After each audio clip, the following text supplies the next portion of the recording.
Frank Betcher, the author of How I Raised Myself from Failure to Success in Selling, listed enthusiasm as the first of his 13 success objectives, and his enthusiasm became one of his most powerful assets as he learned to use the great self-motivator to be enthusiastic, act enthusiastic.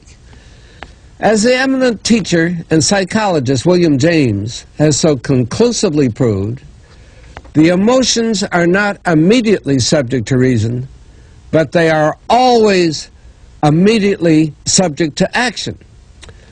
We can achieve nothing important until we have enthusiasm. Now, Dr. Hill will explain how you can develop a feeling of enthusiasm for all that you do. Our 8th visit brings us to the subject of enthusiasm, which may be likened to steam in a boiler, which, when it is controlled and turned on, starts the wheels of machinery into action. Someone has said that knowledge is power. That is only a half-truth, for knowledge becomes power only when it is put into action for the attainment of a definite objective. Enthusiasm is one of the more powerful means by which we may put into action our education, experience, and knowledge. Spoken words without enthusiasm are often ineffective, and sometimes they can be actually boresome, as you of course know if you have noticed the effect a speaker without enthusiasm has on his listeners.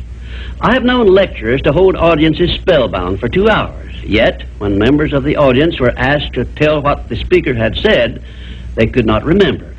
But what they did remember was that the speaker got their attention and held it. And now let me explain why enthusiasm has such a powerful impact upon the minds of those who come under its influence. To begin with, I believe you'll be interested in knowing that your brain and every other person's brain is both a broadcasting station and a receiving station, which sends out thought vibrations and picks up those sent out by other people.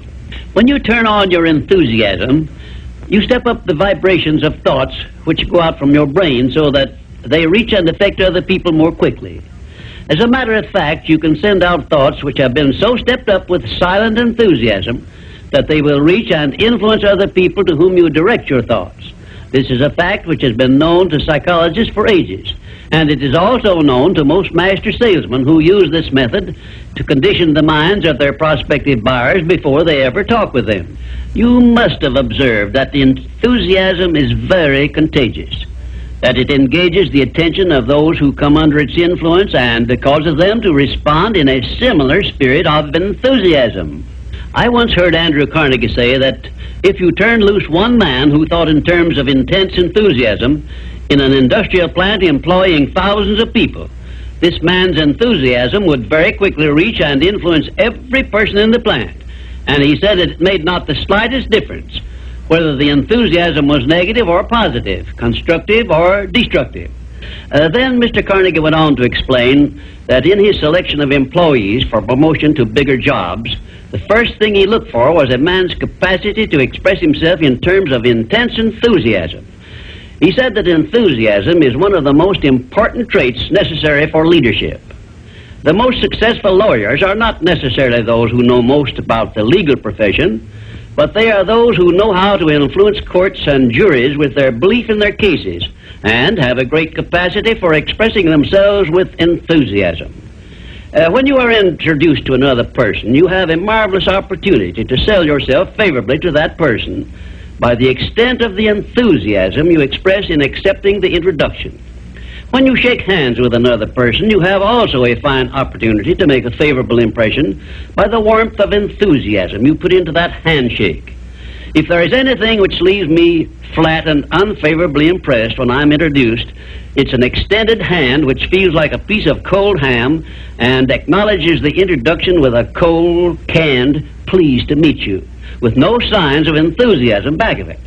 Now, right here, let me give you a brief course in salesmanship, which may be of value to you the remainder of your life.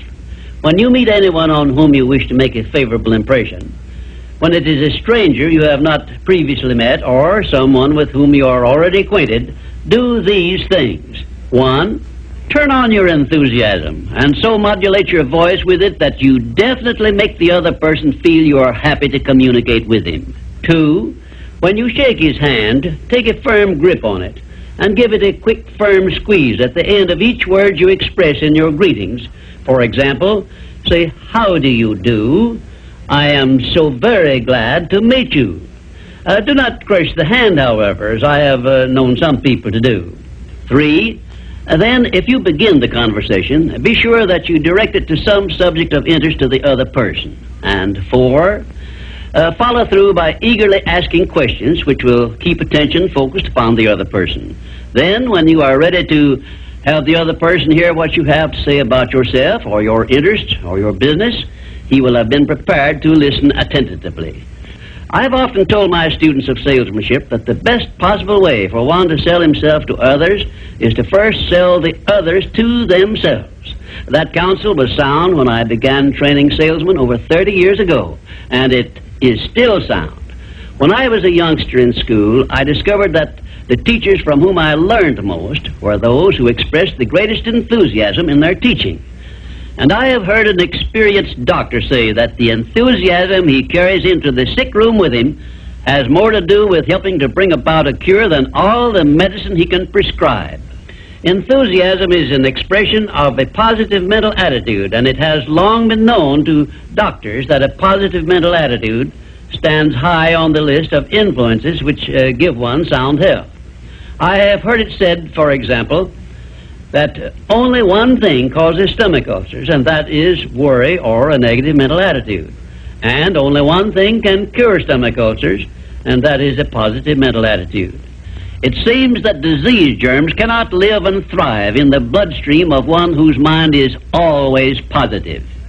I have still another very important observation concerning the power of enthusiasm, which I wish to give you. I have observed that prayers expressed with intense enthusiasm bring much quicker and more satisfactory results.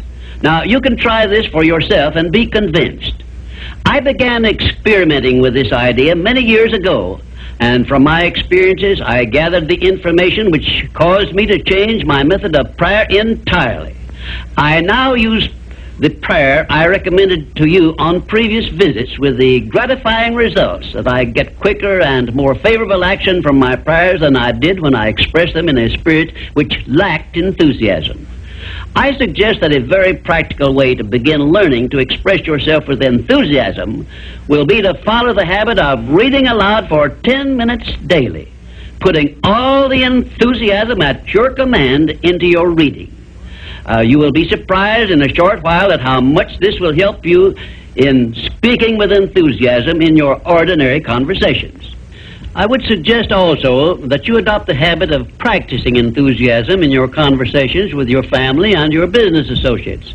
Incidentally, this habit will make you more popular with those who are close to you. You can enjoy the benefits of enthusiasm if you are interested enough to develop a technique by which to acquire this habit, so you will follow it in a natural, unaffected tone of voice. If you follow my suggestion that you read for 10 minutes daily as a means of acquiring the habit of enthusiasm, I recommend that you write down a list of 10 subjects, things, or circumstances in which you have the keenest interest, and use this list for your practice purposes. You will have no difficulty in reading in a tone of enthusiasm in connection with the things that you like best. And finally, if you have not already picked up some useful ideas as to how the habit of enthusiasm can be developed, or what causes one to be enthusiastic, let me give you an example which may provide you with an interesting cue. You perhaps remember when you were courting the person of your choice, or being courted, as the case may be, you needed no one to tell you how or why to be enthusiastic. Of course not, because the motive of love or affection took care of this without effort on your part. Just remember that enthusiasm is always easily expressed when one is inspired by a burning desire for something or any motive associated with one's closest interests. Where there is no motive, there is apt to be no enthusiasm. Remember also that the three basic motives which it has been said practically rule the world are: 1, the emotion of love; 2, the emotion of sex; 3, the desire for financial gain. A combination of all three of these motives, it has been claimed, can convert a mediocre person into a genius, and I leave the thought with you for consideration. And now, until our next visit, I ask that you try the habit of moving with enthusiasm in all of your daily work and see how much better you will feel.